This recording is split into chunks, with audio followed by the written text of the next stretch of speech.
Bonjour, je m'appelle Cyril Rouquet, je suis le chef du restaurant L'Ouvre-Bouteille à Paris. Je vous propose une recette purement régressive. On a tous le souvenir d'un riz au lait préparé par sa maman ou sa grand-mère, parfois un petit peu lourd. Nous allons réaliser ensemble une version allégée grâce au shirataki de konjac du régime Dukan et sans gluten. Pour la réaliser, je vais avoir besoin de 1 demi-litre de lait écrémé, 60 g de maïzena, 60 g de sucre, une belle gousse de vanille et 4 jaunes d'œufs. Première étape de la recette, je vais mettre mon lait écrémé à bouillir. Pendant que mon lait bout, les 4 jaunes d'œufs, je les verse dans un saladier.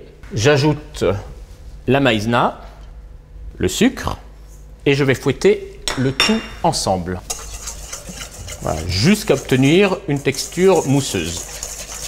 Je prends ma gousse de vanille, je vais la gratter et je la mets dans le lait qui est en train de bouillir. Mon lait est en train de bouillir et je vais le verser directement sur les œufs. Attention, c'est parti.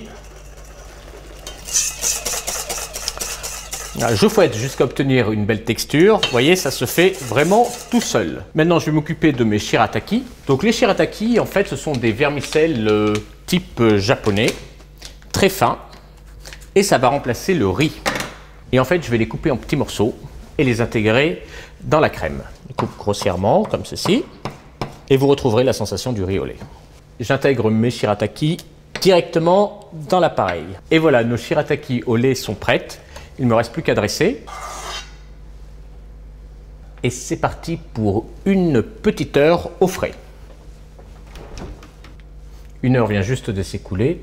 Et elle vient d'être prise. Pour une touche plus gourmande, je rajoute un petit coulis de framboises que j'ai préparé, juste en mixant des framboises. Quelques fruits frais. Un brin de menthe pour la fraîcheur. Une fleur de pensée. C'est à vous de jouer, défiez-moi et gagnez 10 000 € en postant sur notre page Facebook Konjac Mania votre meilleure recette à base de konjac et les photos correspondantes parce que ce sont les internautes qui vont voter pour leurs 5 recettes préférées.